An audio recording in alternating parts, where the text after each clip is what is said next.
Hello everybody, welcome back to Torment, Tides of Numenera.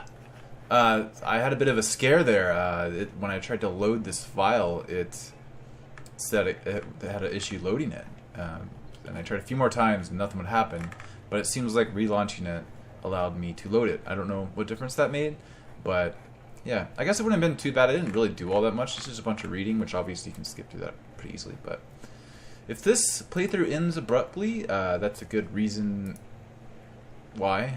If I go a while without saving or all the saves get corrupted or something like that.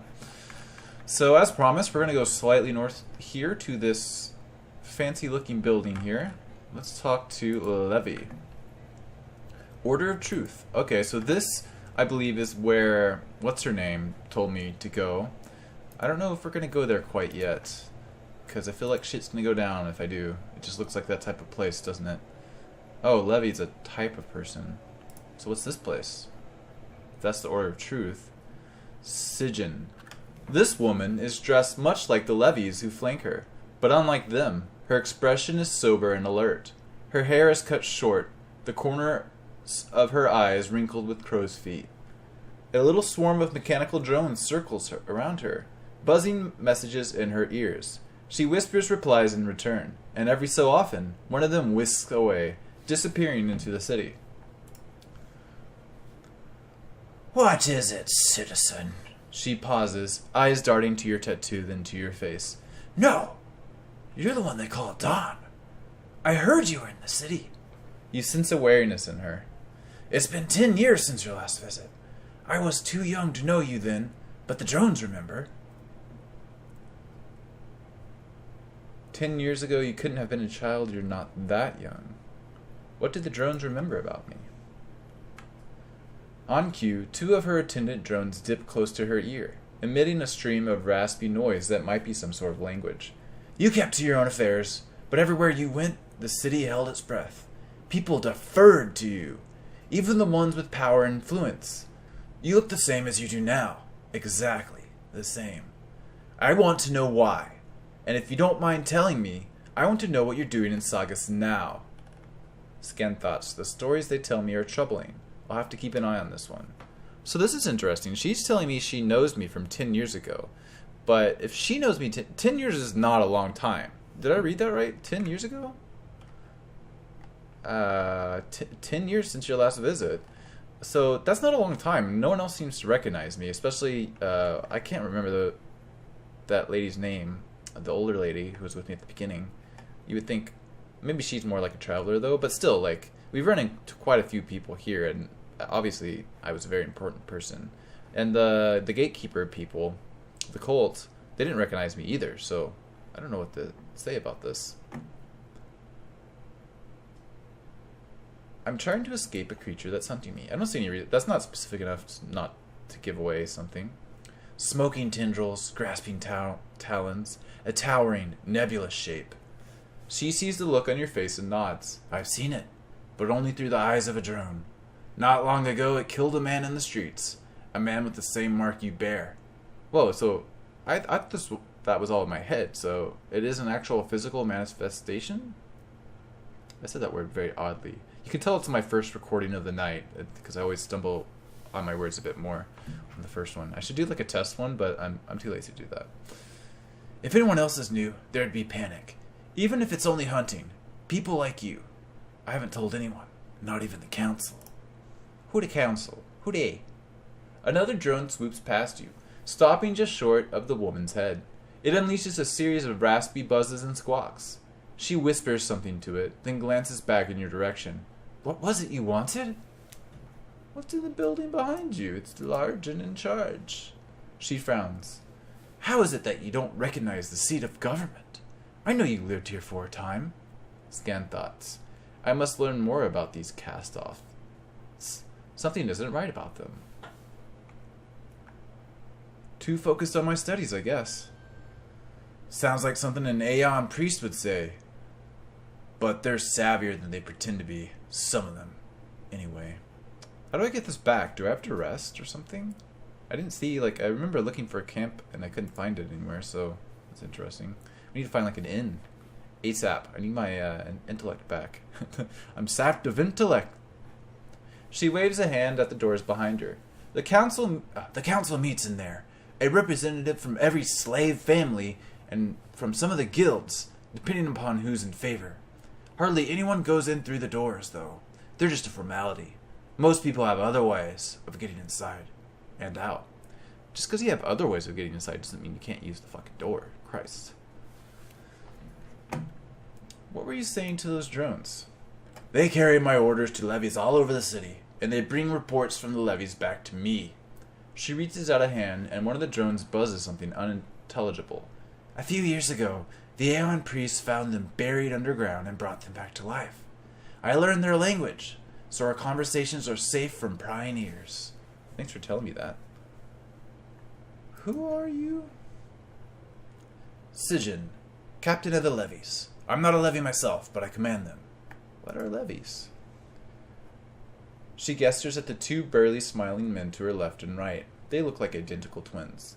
Soldiers in the council's service. They keep order in the city. Her lips purse briefly, but she continues. Every citizen is required to raise a levy for the city's defense. The price is a year of their lives. How are levies raised? I want one. For fun? Anyone who lives in the city can become a citizen at 16 years of age, or the equivalent, if they're not human. There's only one requirement. They step into a machine at the order of truth, and it takes away a year of the citizen's life. It uses that year to create a levy. She lowers her voice, seemingly for the benefit of the levy standing beside her. That 1 year is all a levy gets. When it's over, they die. They seem awfully happy. A smile and a pleasant demeanor could have 100 explanations, yet this whole city is fooled by them. She shakes her head. I know the levies better than anyone, so the truth is plain to me, though I'd be lying if I claimed to truly understand them. Scant thoughts. If only I had a year to live that wasn't my own, I wouldn't be happy either. Are you sure they're not happy? They only seem so. Her face is flat, unreadable. They're not. Do they keep every district safe? No, she frowns. Underbelly lives under its own law.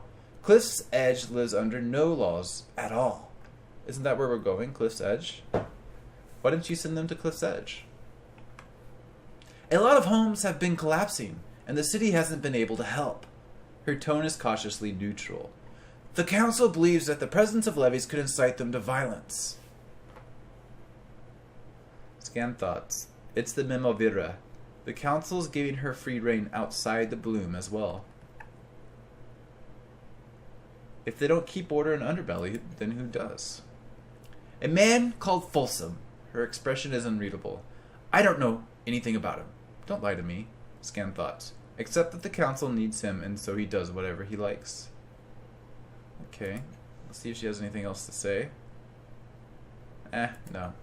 Alright, that was interesting. Can I go in the building? No. Okay. Didn't think so. What's over here? Petitioners. Petitioners. Dignitary. Oh, here we go. Council clerk. What's up? Behind a lectern, a four-eyed, hairless mutant processes paper with balletic grace.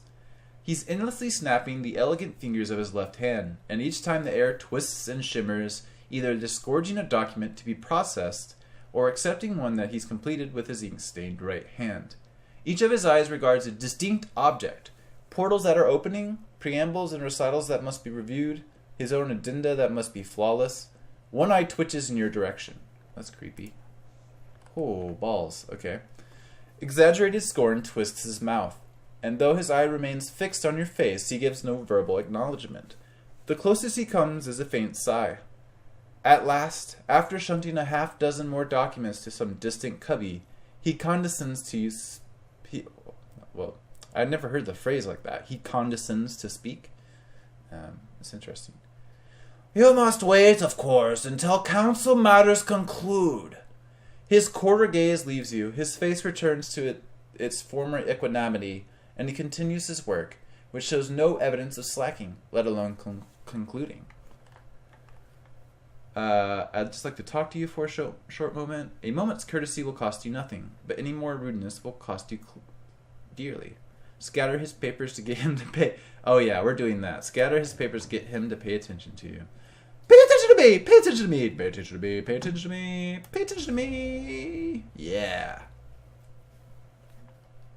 Success. For all the clerk's sharp-eyed focus and uncanny speed, you manage to slip past his guard and knock a document astray. Before he can react, it twirls through the wrong portal. Perhaps a slave's manumission is now consigned to a vault of subversive texts. Perhaps a madame's complaint about a client slipped deeply into errors has found its way into the public record. Horrified, he immediately halts. I see there's no abiding your mischief, he hisses. So what do you want? By the way, I didn't bring up the topic earlier that she mentioned that the slaves meet or something like that. Something weird about slaves that I didn't quite get. So hopefully we'll find out what's going on there too. Let's ask him some questions. What exactly is the council and how does it govern Sagas? You must have uncovered some fascinating stories. Who are you? We don't care about who he is. Can you tell me about the city's history? I'd like to talk about paperwork. Paperwork? What exactly are you doing with all those papers? The clerk shakes his head at your ignorance. I am taking them from where they were to where they must be by bending the space between. And as they pass across my lectern, I assure that they are properly prepared. To the body politic, I serve as heart, kidney, and nervous system, all in one. All right, pompous. You don't even have a name. You can't be that cool. He snaps his fingers, opening a portal and flicking a scroll through it. Before I undertook this role, the council employed layers and layers of logothetes, scriveners, registrars, and couriers, each corruptible, vulnerable, insular. The Mimavira's tendrils grew through the cracks in that teetering edifice. I bet the Mimavira is someone we will have to battle. He stares at you with two bright eyes.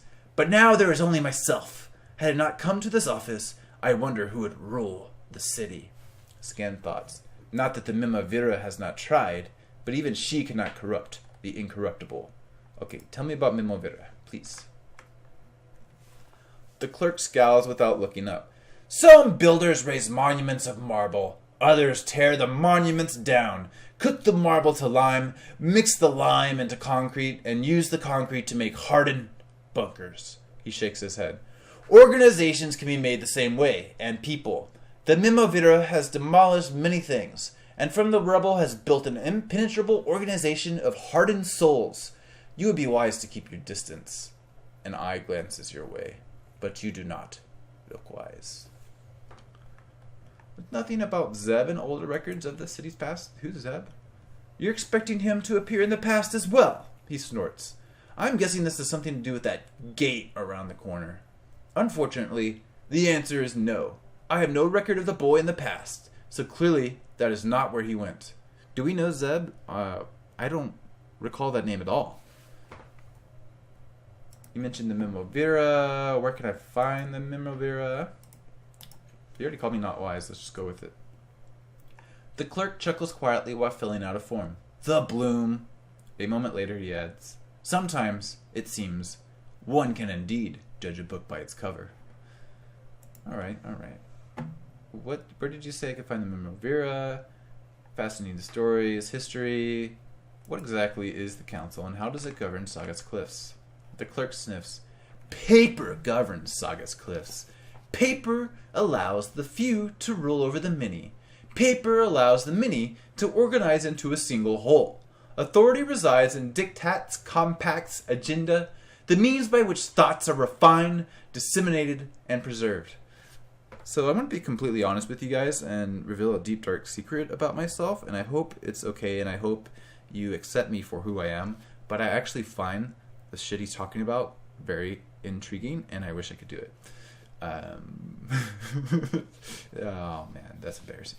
In any case, in a calmer voice he adds, of course, the council has a part as well. Each of the great slave families, there we go, the slave families, the great slave families, okay? Do they mean like slavers, or like, is it something, maybe slave means something different here, I don't know. Each of the great slave families sends a representative, and they dicker and bicker until they form the will embodied in paper, and I am their clerk. You already told us that, buddy. Fascinating stories? Naturally. There's this from an ambassador sent to the steadfast. He snaps his fingers, summons the dispatch, clears his throat, and reads. Today, with great ceremony, the Aeon priest buried a man said to have lived for 277 years. I asked how this gray beard had lasted so long, and was told as follows.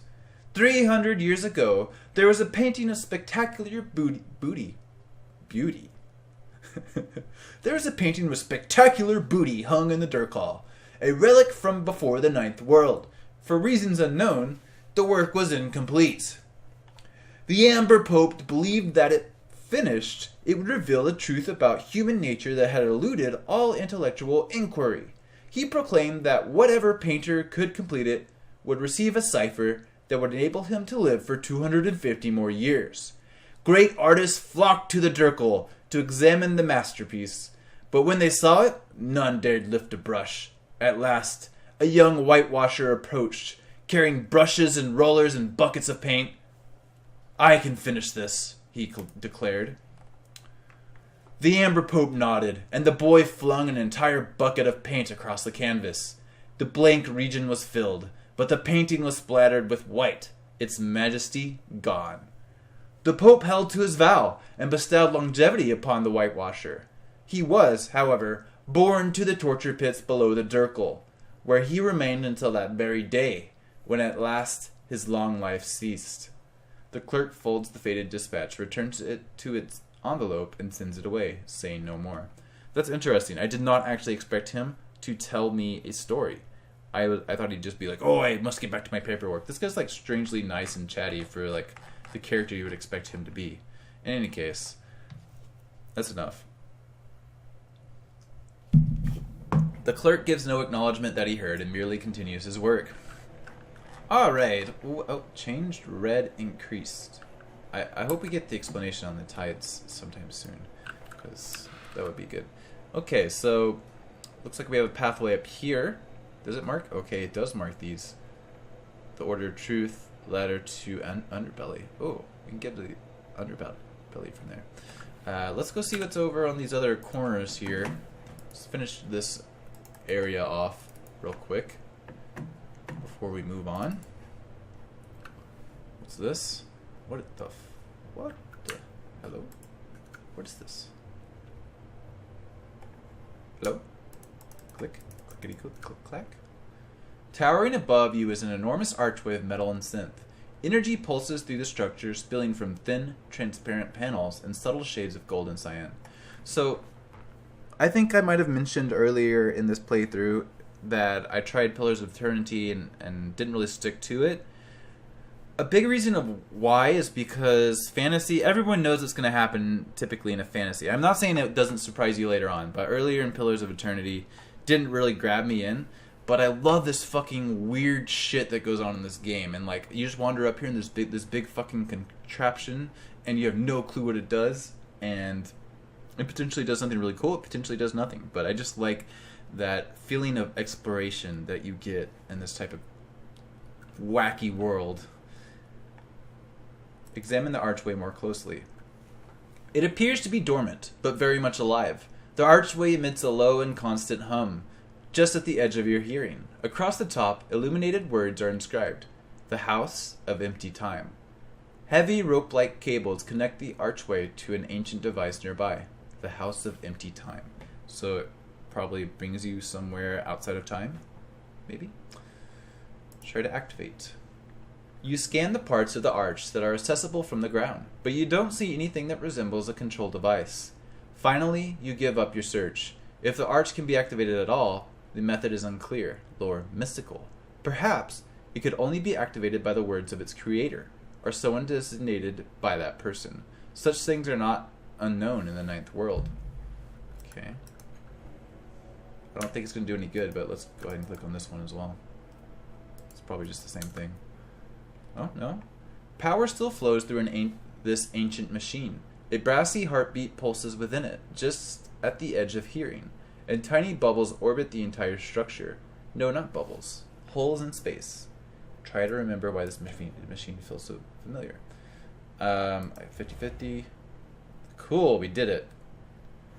That thing I did earlier is paying off. Success. You close your eyes to better concentrate, sinking into the currents of a memory that does not belong to you, or at least the body you are in, and you hear the thunderous heartbeat of the operational generator calling you from across centuries. You open cold, focused eyes, ignoring the screams, the drifting tangles of black smoke. Your attention is solely focused on the health of the machine's heartbeat. You reach into the hissing guts of the generator, adjusting and tuning, hoping. The heartbeat bleeds into the present. Your hand, your body's hand, rests on the rusty surface of the now ancient machine. Okay. Did you guys get anything from that? Because I didn't. Except I guess we know it's related to the changing god. Look through the orbiting holes in space. For the moment, nothing lies beyond the tiny holes but utter darkness. Did I already examine? Your fingers scrape through a rough patch, lifting them. You see a circonate symbol etched into the side like a maker's mark. Okie dokie. I think that's enough of this. Let's move on. We got one more little area over here to the right to check out. We'll check out the Order of Truth, don't worry. I'm not going to skip that one. Well, maybe I should. I don't know. I kind of don't want to know if they're bad or good yet, right?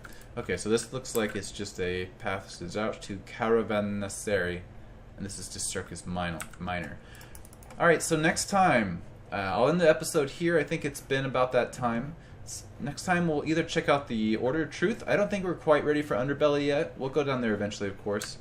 But, or we'll just go east here to, what did I say it was? Caravanserai. To Caravanserai. We'll do one of these next time. I'll have a think, see what I want to do. See you guys next time.